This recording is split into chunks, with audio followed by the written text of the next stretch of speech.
If you've been struggling with your results in kettlebell sport, then this video is for you. So for the last 3.5 years, I've been studying this sport obsessively, and it helps that I'm fluent in both English and Russian. So anything there is to read or to find on the internet, any material, I've probably seen it. And the interesting thing is finding commonalities of different coaches, different athletes, different approaches, and see what's the common theme between all of them. Because even if you look at the Russians, there are big differences in how they actually approach their training. So some people will do mostly intervals, some people will do predominantly long sets, some people will do a lot of GPP, other people will do less GPP, etc. So there isn't like one way of doing things. Now, what's actually the difference between the like really high level guys and you and me? Okay, so that's the question we have to ask ourselves. What's the actual difference? And as I always like to say, kettlebell sport it's 100% physical, 100% mental, and 100% technique. So you need all three of those aspects. I'm not going to talk about the mental aspect today because that would like be beyond the scope of this video. So that leaves us with technique. Okay, number one, technique, and number two, physicality or fitness. And that's really the main difference between the top guys and you. You could say genetics, but to be honest, I think that applies mostly to the highest level, like the world record holders, okay? Not everybody can do 180 jerks, no matter what they do, okay? There's only one guy that can do that. And that's due to genetics. But other than that, like you see there's a wide spread even at the highest level, okay? So nobody else is doing 180 jerks, okay? Even amongst the best of the best. So I think the talent pool in kettlebell sport is not deep enough for genetics to matter that much. So theoretically, I think almost anybody with average or even below average genetics could get to master sport levels, because there are simply not enough people training the sport. So yeah, the competition just isn't there. So that leaves us with the other two aspects, okay? That's technique and fitness. And let's go one by one. Technique. Okay, what's the difference between you and a master sport? And the simple answer is the master sport has done way more reps than you. Okay, that's really it. And that's something I've had a lot of results with, or a lot of good results with. When I got stuck, I simply started doing more reps. Okay, and I'm not, yes, that can be more reps in a session, that can be more reps in a week, more training sessions. And it sounds obvious, but the thing to consider is, are you really keeping track of all of your reps?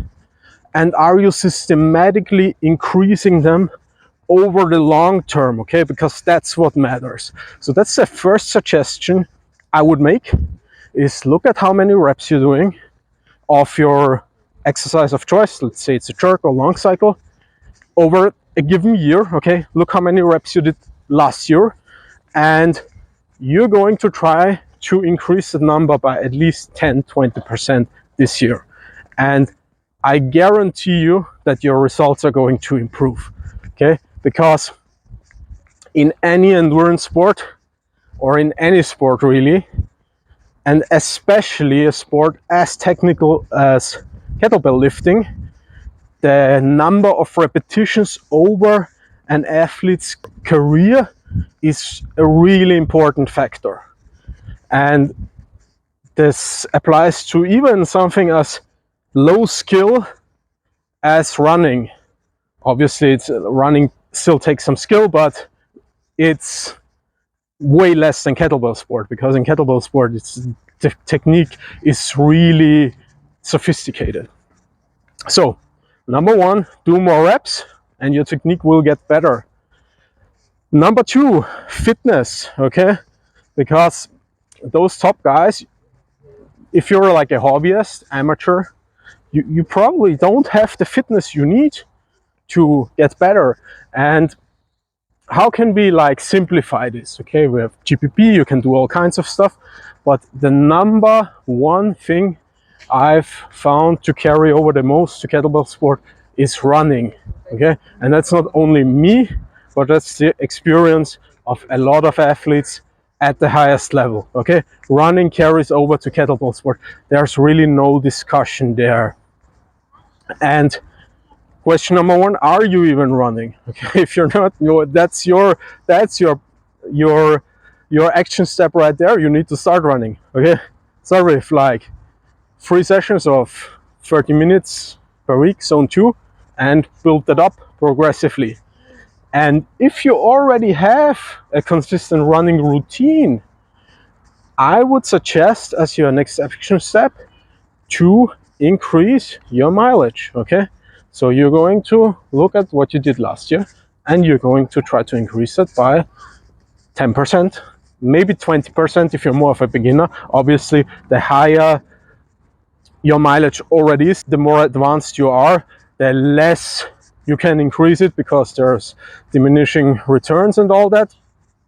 But I guarantee you, if you do those two things, you start doing more reps of your competition movement and you improve your fitness by running more, you're going to see results. Okay, because kettlebell sport is a cyclical endurance activity. Okay, and that means you need a strong cardiovascular system and you also need a strong aerobic system, and running is going to be your best bet to improve that.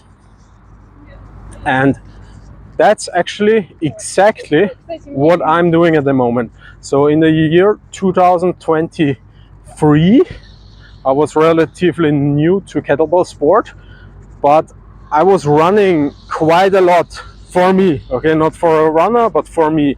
And I think the relatively good results I had, because I was able to do rank 1 in competition after just 10 months of training. So I think those results were largely due to my committed running practice. Okay, and then in 2024 I didn't run as much. I did more cross training. I didn't find that to be as effective, but I did a lot of reps. I did a lot of reps specifically in jerk, and I think that's what really helped me go past that plateau I was experiencing at the time, and I found it to be very effective. And this year, 2025, I have the goal of exceeding both the running mileage from 2023 and the tonnage, the number of reps I did with kettlebells in 2024. And there's just no way this isn't going to lead to my best ever results in kettlebell sport. There's no way. Okay, so I hope you found that useful, and I'm gonna see you next time. Kettlebell aerobics never outworked.